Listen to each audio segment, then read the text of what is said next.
Hello and welcome to the C3 Method Patreon weekly Q&A with your host Robert Polenic. Our goal is to educate you on everything health and fitness related with a clear, concise, and customized approach. We want you to know what you need to know and how to apply it in a way that fits you best. This is the weekly Q&A for Patreon. If you would like to submit questions for this Q&A, you can join our Patreon service. It's patreon.com/C3 method, and 3 is spelled out THREE, so it's CTHREE method. You can also reach out to us on our website, which is c3method.com, or email, which is c3method@gmail.com. Lots of ways to reach out, lots of ways to get help. As a member of our Patreon service, you get to submit questions for the Q&A. We also have nutrition education, which can teach you how to write your own nutrition programs, no matter what your goal is. And we have a ton of training program information. Programs that are created for you, programs that you can create on your own, and then also you can submit requests for specific training program information, and I'll be adding to that on a weekly basis. Lots of good stuff, so check it out. Let's get into this week's questions. The first question we have is nutrition. What's the difference between whey isolate and whey concentrate? Okay, so these are terms referred to for protein powders. When they're creating a protein powder, there's a filtration process where they want to get rid of what isn't protein. So that's kind of the idea of it. Isolate and concentrate reference a quality of filtration. Whey concentrate will be less filtered than whey isolate. So it might have, an extra gram or two of fats, an extra gram or two of carbs. Usually the caloric difference is not very significant. The most significant difference between an isolate and a concentrate is going to be the digestion quality. People typically have a better digestive experience with isolate compared to concentrate. Concentrate is usually cheaper because it is a less rigorous process for filtration. So companies may choose to do that because it makes the product a little cheaper. Isolate tends to be more expensive due to the extra work for the filtration, but it does tend to have a better digestive quality. Specifically myself, I choose isolate because I want the digestive benefit. If you have any digestive stress, that is just exacerbated by eating more meals and more frequently throughout the day. So the less inflammation, the less irritation you can have in your digestive system, the better. But that is the difference between isolate and concentrate. There you go. Quick and easy. Next question we have is definitely not quick. This is a paragraph. So bless me with some patience as you listen to this. I'm currently training to lose body fat, but I would like to still build muscle in my shoulders, upper back, and glutes. I am following the fat loss and shaping program, yay, and am in the process of setting up my diet according to the nutrition education video, great.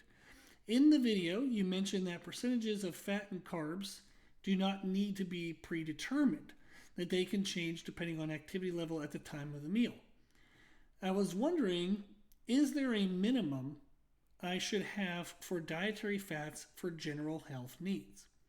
I listened to a podcast recently that said dietary fats rather than carbs are healthier for people when in a calorie deficit.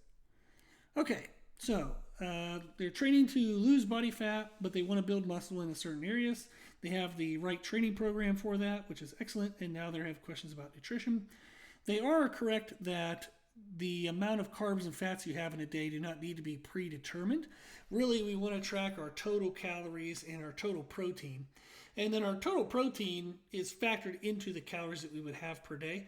So once you subtract the protein calories, the remaining calories can really be any percentage of carbs and fats that fits the individual person's needs. Some people like fat-based foods. Fat-based foods are slower to digest, so they tend to have better satiety. You tend to feel fuller between your meals.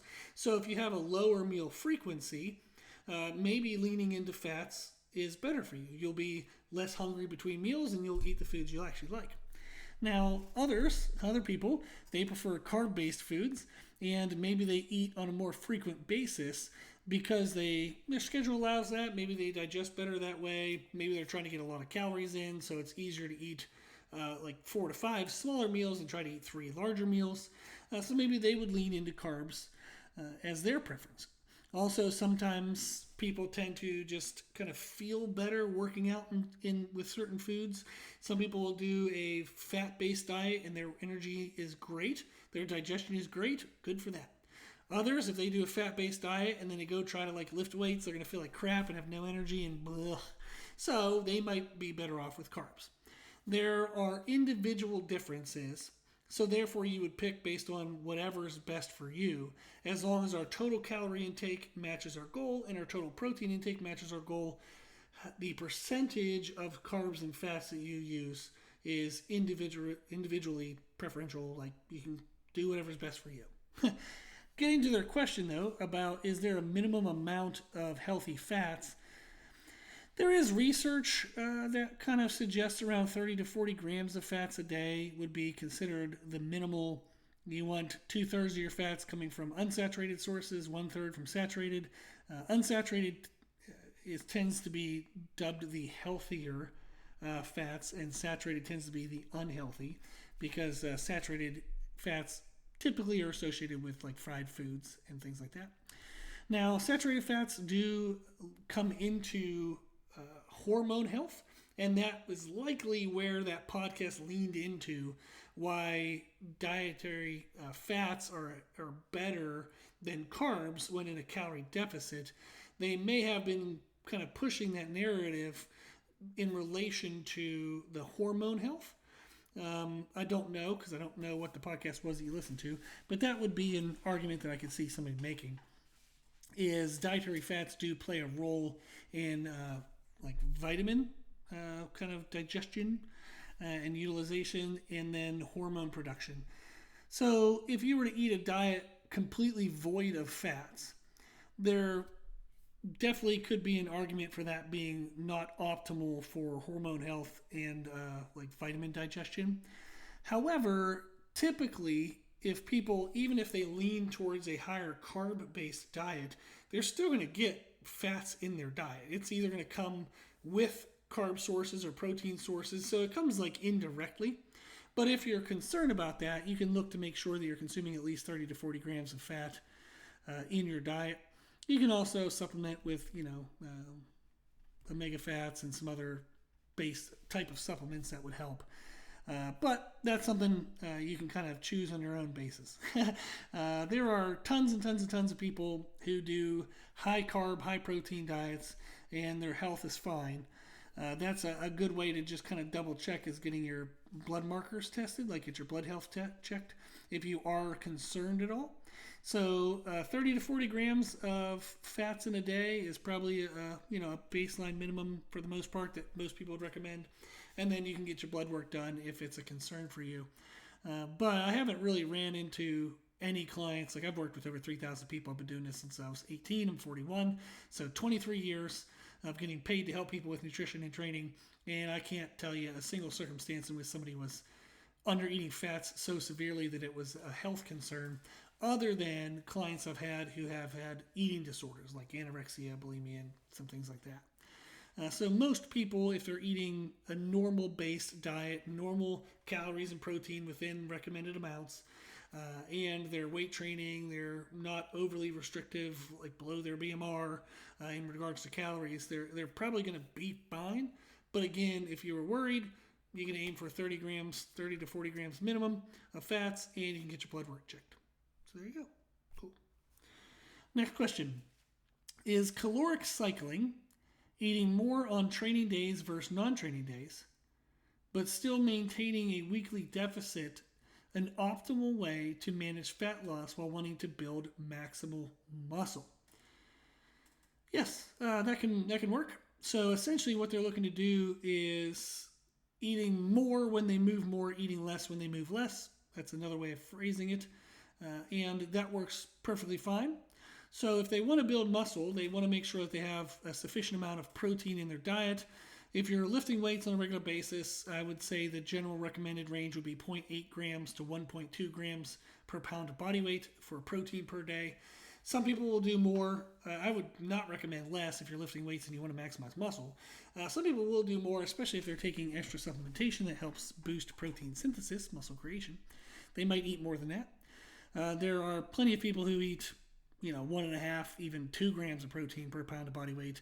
I would say that that's, you could argue that that's not necessary, depending on supplementation, depending on training intensity and frequency.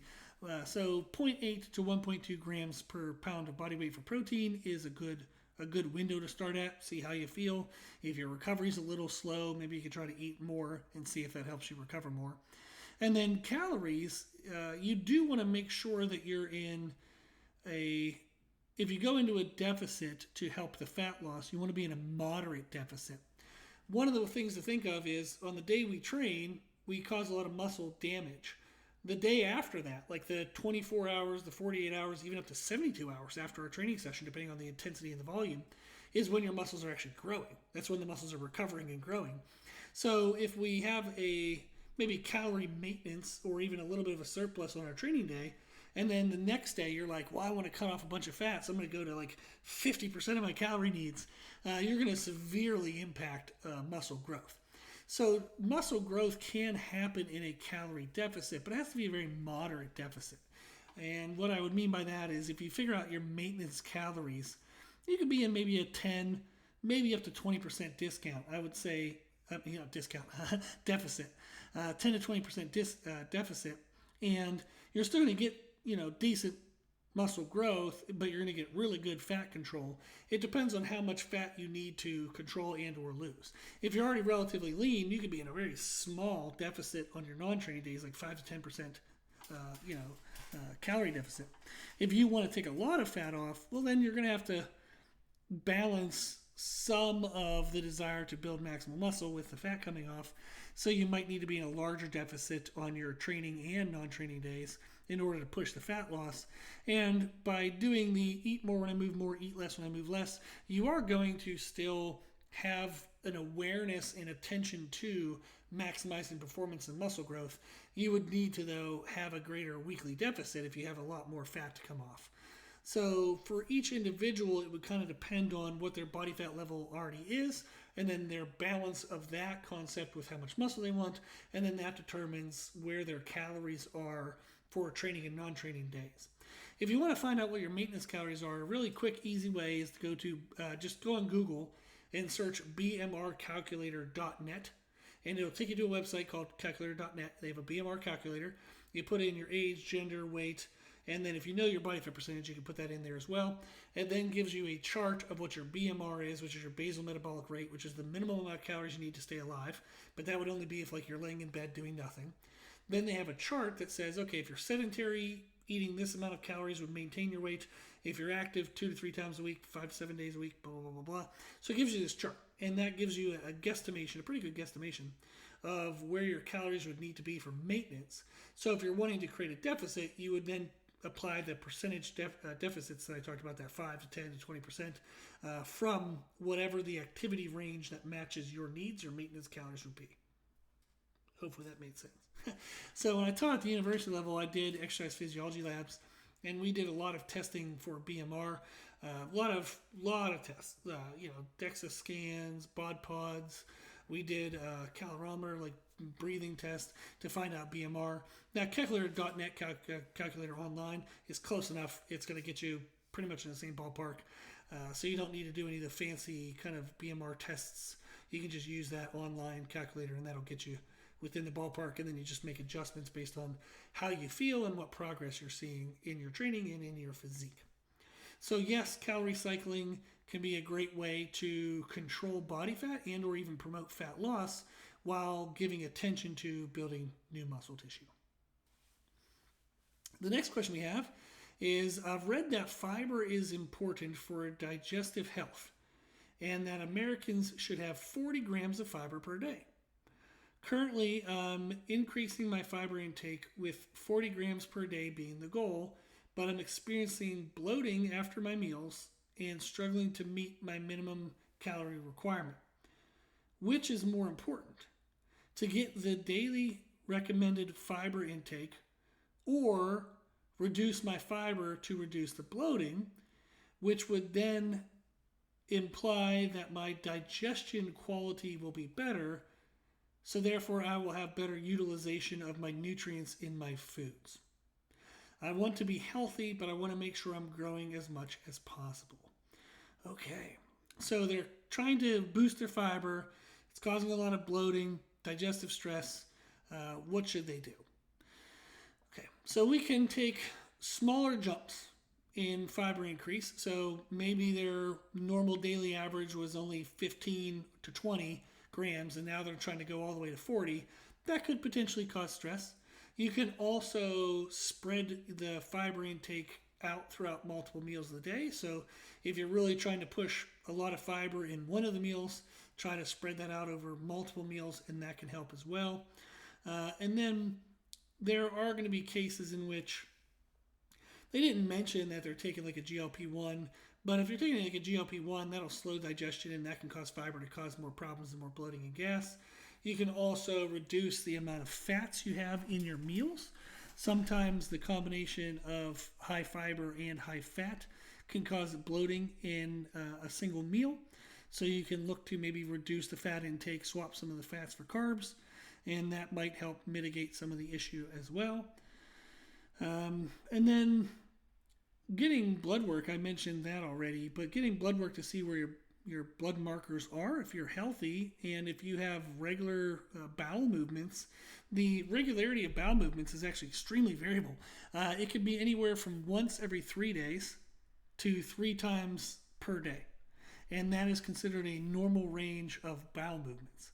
So as long as you're in that range, if you're not experiencing constipation or any kind of digestive, like going to the bathroom issues, then your fiber might be okay.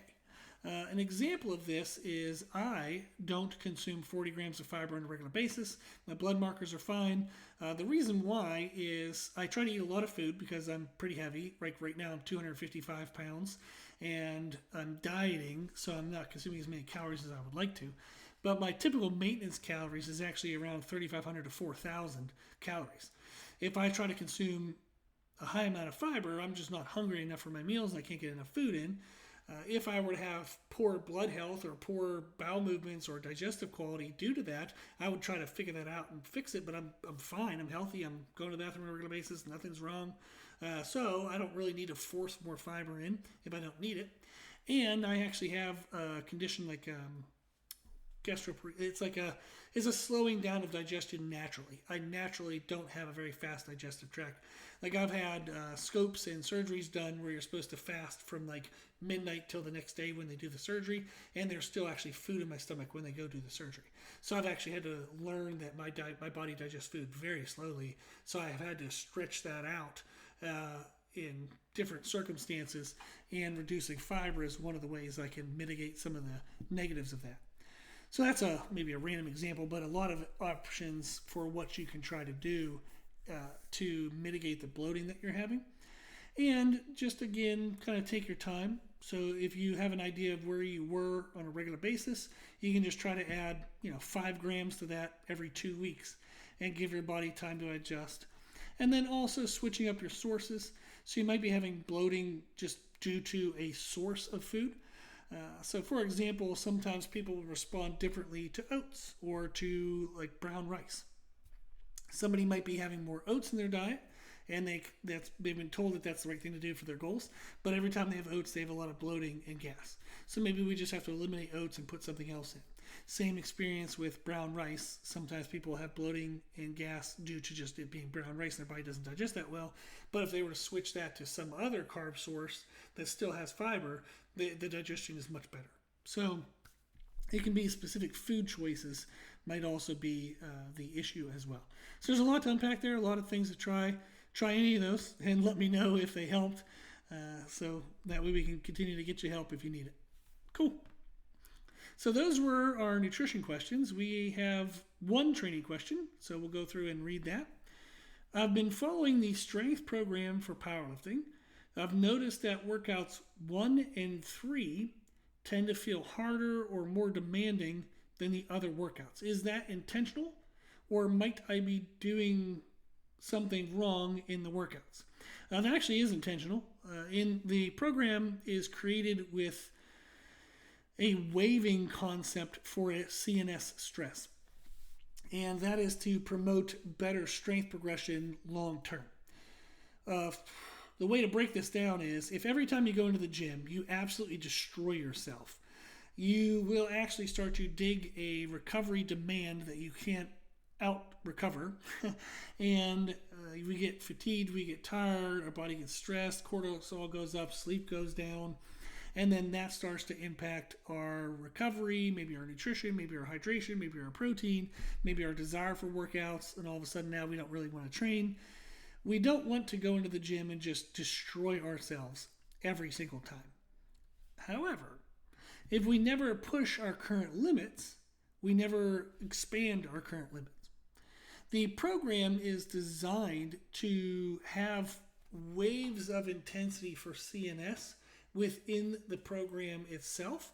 So that way we don't have to have deload weeks, which are commonly used in strength-based training, but they're not necessary. So I've trained people to national records, elite totals, 10 times body weight totals, and we've never taken deload weeks as a regular thing. We just take them if and ever they ever need it, which is typically usually around being sick or a vacation or something. We don't schedule them on a regular basis. So sometimes you'll see people like they do a deload week every 4 weeks. It's completely unnecessary. Can it work? Sure, and it has for many people, but is it necessary? No. So I don't schedule deloads as a regular thing for my clients, my one-on-one clients. And then when I was creating the programming for Patreon, I use the concepts that work well for my one-on-one clients in our Patreon programming. And one of those concepts is a CNS wave, which means we hit the CNS pretty hard workout 1, and then we would have workout 2 and usually a day off before we hit workout 3. So workout 1 is a big hit. Workout 2 is medium, then we have a recovery day. Workout 3 is a big hit. Workout 4 is medium. Then we have 1 or 2 recovery days, then it's the next week. By having 2 spikes in CNS stress per week, but with those recovery times in between those workouts, it allows our body to have its limits pushed, but then it can recover and meet that demand. Push, recover, and meet that demand. So it's kind of a 2 steps forward, 1 step back, 2 steps forward, 1 step back process. We're not actually going backwards. We're actually pushing and then letting the body catch up, pushing, letting the body catch up. So it's never really backwards. That is going to be an amazing concept. It's going to help you tons. I've trained people for over a decade, the same athlete, and they've been competitive in powerlifting and strength-based sports for over a decade. And we've just continued to make progress the whole time. And we avoid injuries, we avoid burnout. It's just a nice, steady system that works well. Everything goes good when we do this. So it's the tortoise and the hare kind of thing. Is people might think I'm going to just destroy myself every single workout. I'm going to get there as fast as I can. You'll either burn out before you get there, or when you get there, you'll burn out or get injured, or that's usually the people you see that are super popular in social media, because that's typically where we see them. They'll blow up out of nowhere, have a couple, like 1, 2, maybe 3 good years, then they just disappear.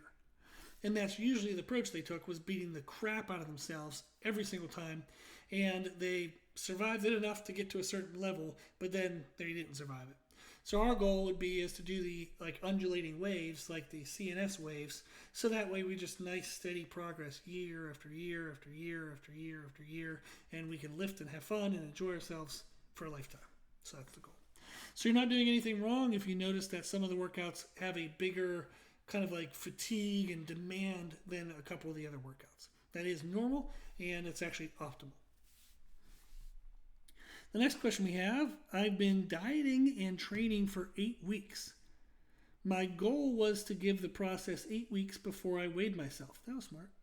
But at my 8-week weigh-in, I've only lost 1 pound. This was extremely discouraging.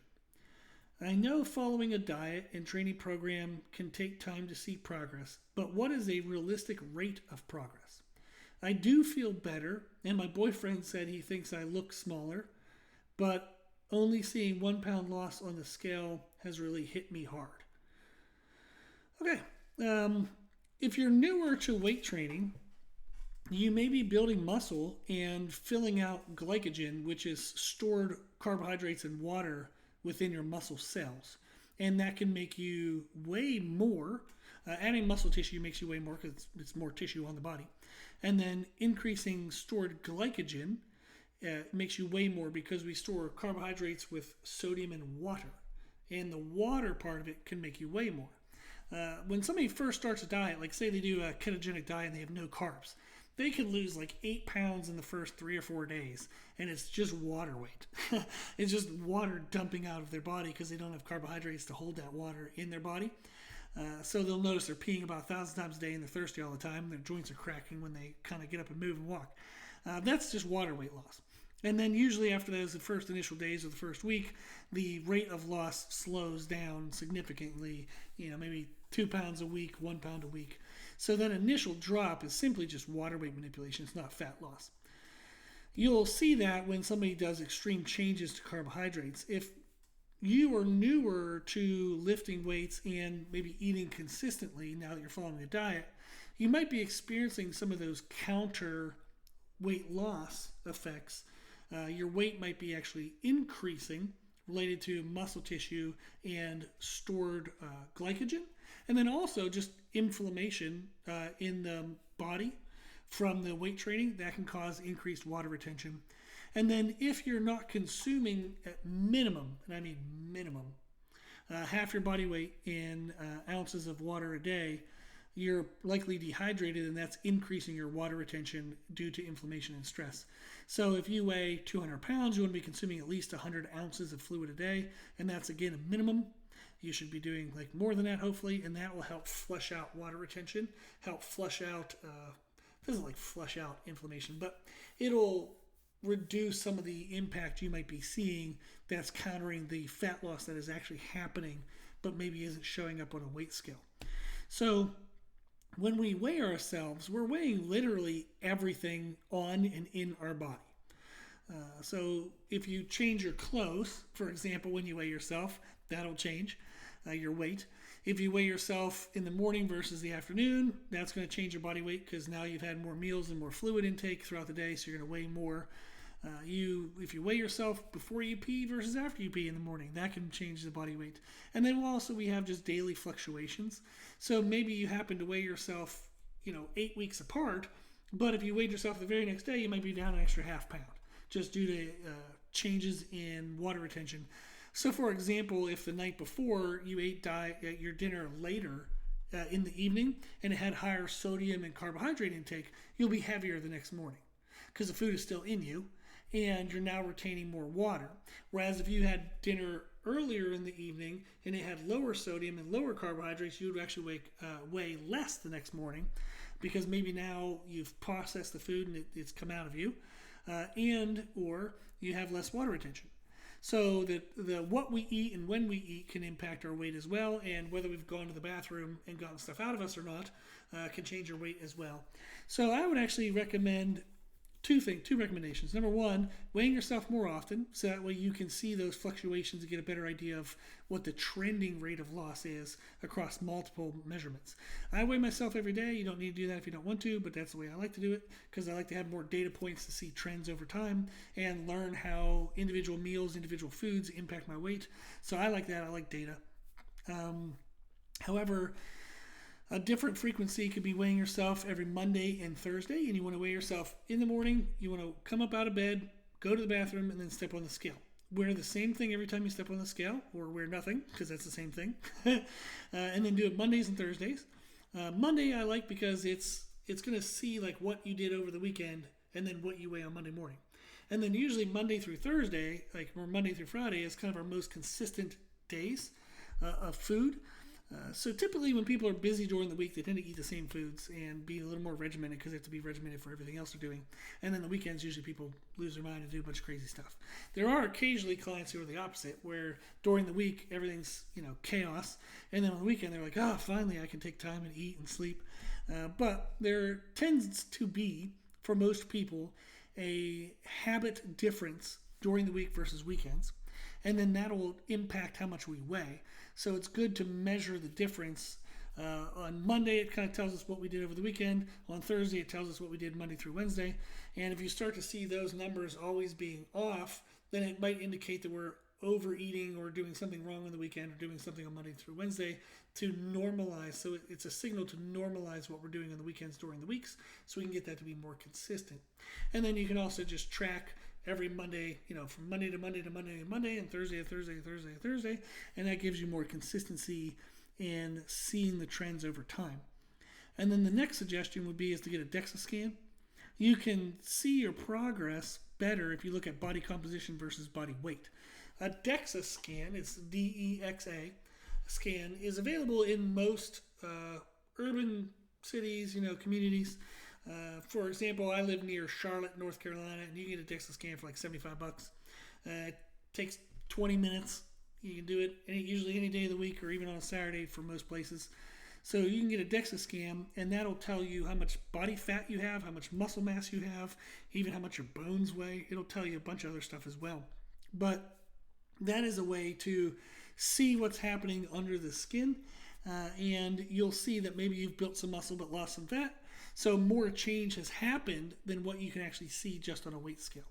So weighing yourself more often and more consistently can help actually see trends over time, and testing body composition can help. And I do recommend a DEXA scan over other methods of testing. And a DEXA scan can be done once every 3 to 6 months, and that gives you a good kind of time in between those scans to make changes and see how progress has come along since the last time you did the scan. Cool. Then we have our last question for the day is, how can I get my business to stand out online? I see so many trainers posting about gaining followers and going viral, but I've been stuck around 1,000 followers for 6 months, and my average reel views is only like 100. How can I grow my business when the market seems so saturated? I know if I were to post more TNA, okay, they wrote parentheses. I'm assuming you know what that means. That's great. I'll explain that in a second. And that I could get more attention, but I don't want more attention. I want more clients, not creepers. Yes. What has worked for you? What do you recommend to your trainer clients? Okay, fun stuff in that question. TNA, I'll let you figure out what that means. But basically, what they're saying is if they were to post more skin. So the phrase like sex sells. What they're saying is if they were to make posts where they were showing more skin, that would likely bring more attention. But they don't want just attention; they want clients. So that's good. Good for you. That's a good way to approach it. So essentially, how can I get my business to stand out online? Okay, it's true that there's a lot of fitness influencers, a lot of fitness businesses, but there's a lot of businesses in any industry. So any industry now on social media is very well represented, unless it's a new industry. But even new ones get saturated very quickly. So how we can kind of stand out, and this is based on the comment on the TNA and the skin, is you want to stand out, but in the sense of how do I get more clients? So basically, how can I get more clients without doing all the things that don't lead to clients, but maybe creepers? So how do I get more followers and all that? Okay, well, it looks like you have 1,000 followers. That's not bad. That's if you had 1,000 people sign up for your services, I'm sure you would have enough money, enough clients. And then an average of 100 views is actually normal because that's around 10% of your followers. I've watched a lot of videos, read a lot of online articles and stuff about social media marketing. And when you say followers, like for example, Facebook could be friends. I think followers is Instagram. I don't know what term TikTok uses. So maybe you're talking about TikTok and or Instagram. It doesn't really matter. All the fitness platforms would be the same. Is you're never going to get 100% participation from all the people that follow you or are like your friends on a platform. Usually 10% is actually the norm. So if you have 1,000 followers and 10% of those people check in on your content, that's actually normal, unfortunately.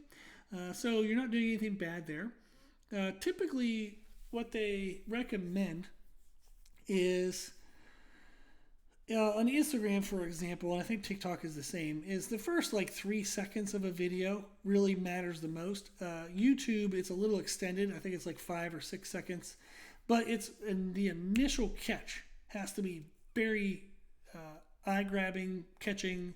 You only have basically 3 to 6 seconds, roughly, to get someone's attention and make them continue to watch, because they're scrolling on their phone and they're like, okay, I'm watching this for 1 or 2 seconds. Is it interesting? No.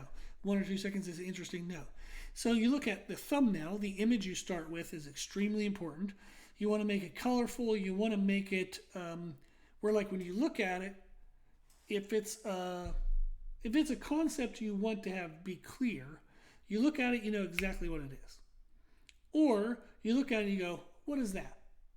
And you want to make it interesting. You want to make somehow it's visual. So usually it's bright colors. If you do a black and white scheme, that's fine, but what you have a black and white image of has to be interesting. So the thumbnail is extremely important. It has to be like interesting. If you were to see it for half a second, does your brain go, ooh? Is that the feeling you get? Or is it ho-hum, the same normal image that you see, all the time? So if you were to just scroll and go through 20 posts or 20 images, does your image stand out in some way? That's a good way to look at it. So that's the initial image, the thumbnail. And then you have 3 to 5 seconds to get someone's attention. So what is the title you use? What's the catchphrase? What's the intro? You want to use something that gets people's interest. One way of doing it is to pose a question. When you ask a question, humans' natural response is to answer that question. They're going to probably answer it internally, not out loud to their phone. But you want to ask a question. That's a really good way of doing it. Or make the verbal description, or if you use a written description, extremely succinct. So bigger glutes, boom. And that'll get somebody's attention rather than, would you like to grow bigger glutes? They're going to get to would you and then just stop paying attention. So just, bigger glutes, and then with an image of a peach, whatever the heck people use nowadays. So trying to think of the thumbnail image, you have 3 seconds to say or write something that gets their attention. You want to make things move fast in the imagery, in the video. You want to, like, one of the goals I've had editing certain YouTube videos, and I don't do this all the time because it takes forever amount of time, but is in the first roughly about 1 minute, can I have the screen change every 6 seconds? 6 seconds or less. So I try to, in the first 1 minute, have the image or the screen or something change or shift or move every 6 seconds. So if it's a screen image like what you're seeing now, after I say one sentence, all of a sudden it zooms in a little bit. I say another sentence, it zooms back out. So you'll notice in content that you watch, there's often a lot of screen shifts. If you look at even podcasts, somebody will be talking, it'll zoom in on a little bit, it'll zoom out, it'll cut to the listener, it'll cut back to the person talking, but now it's at this angle versus that angle. There's a lot of movement, and that tends to keep people interested and engaged, even if it's subconscious. It's just the way human brains work. So that's going to be some things to look at, is the imagery. And then the content itself, this is challenging because there's a lot of things you can go for. Some focus, like one focus potential could be credibility. You can make like a post that says, try to think of, like, it might say, doctors say blah blah blah blah blah, or a doctor analyzes so and so's training program. Exercise scientist thoughts on bicep curls. So sometimes credibility using certain titles can help catch people's attention because they're like, oh, an exercise scientist, let me see what he says, or you'll see people say, like, my biceps got 10 times bigger when I did this. I hate those ones because the biceps didn't get 10 times bigger. But the brain usually checks it out and says, well, let's see what it is, that kind of thing. So, like, how to boost your squat by 20 pounds today, that kind of stuff. You just want to have phrasing, having concepts that would be interesting and helpful. I don't do a great job of, I try to do a good job on my Instagram, but I won't let go of the fact that I want the post to be beneficial or helpful in some way. I don't want to do a post just to get some people's attention, but there's not like a takeaway from it. I want there to be some kind of takeaway. You'll see a lot of things that go viral. There's not necessarily a takeaway from it. Somebody just kind of does a dumb routine or a goofy thing that went viral. Like people do those tortilla slap things where somebody holds water in their face, then they slap each other, and then somebody spits it out and laughing. That gets a lot of attention, but there's nothing to learn there. You can then have your logo, and then people like, oh, that person, I'm now aware of that company.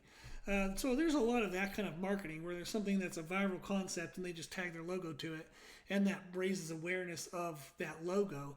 And then whenever they post something about their services, that logo is already in your brain a little bit. So there's a lot of science to it. I've listened to a lot of podcasts. I read a lot of books. I think I'm, at this point, way past rambling. I have no clue if this is helpful anymore. But those are the general takeaways, is to pay attention to your thumbnail. You just pay attention to the first 3 to 5 seconds, and then when you make content, have the screen shift a lot. So that way people's attention stays engaged. And then you also want to move through the content relatively quickly. If it's something like this where it's a long form video, there's no need to do all of that. But if you're looking at social media and you want to stand out, you're likely talking about like Instagram, TikTok, Facebook, things like that. That's a much faster platform. So people aren't sitting down and trying to be engaged for an hour-long video. They just want to have some entertainment and something fun, or learn something really quick that they can apply that makes their life better. So you got to make it quick, got to make it shift a lot. That's typically what I think of is in some way, is this going to help someone? And then how can I present that in the most interesting way? That's my approach. I don't have 1 million followers, so maybe I'm not the best person to ask. But it's sustained a good business. So so whatever I'm doing is working well enough. That's the goal. So hopefully that answer was helpful. I don't know. But thank you for asking it. If you have follow-up questions, please let me know. Overall, that is all the questions we have for this week. I appreciate the people who send in questions, and I do address questions directly if they don't apply well to like a Q&A. So even if you have a question but you're like, I don't know if everybody else needs to know about that, send it anyhow. I enjoy answering the questions. It's part of the service. It's part of the reward of being a member. You don't have to try to format your questions into what is good for a Q&A. You just ask the questions. I'll cover the information, make sure you get your answer. And then again, if you join, remember that you get nutrition education, bunch of training programs. You can request information anytime, and I'll make sure that I fill that content so that way you're getting what you need. And there you go. If you want to check out the service, again, it's patreon.com/C3method, C-T-H-R-E-E method. You can go to our website, which is c3method.com, or email me at c3method@gmail.com. Okay, I think that's everything. If you find this stuff helpful, please share it. Please talk to other people, share it on social media, whatever you can do. The more people that are aware of this, the more people it can help. There you go. Okay, as always, I hope this was helpful, and thank you for watching.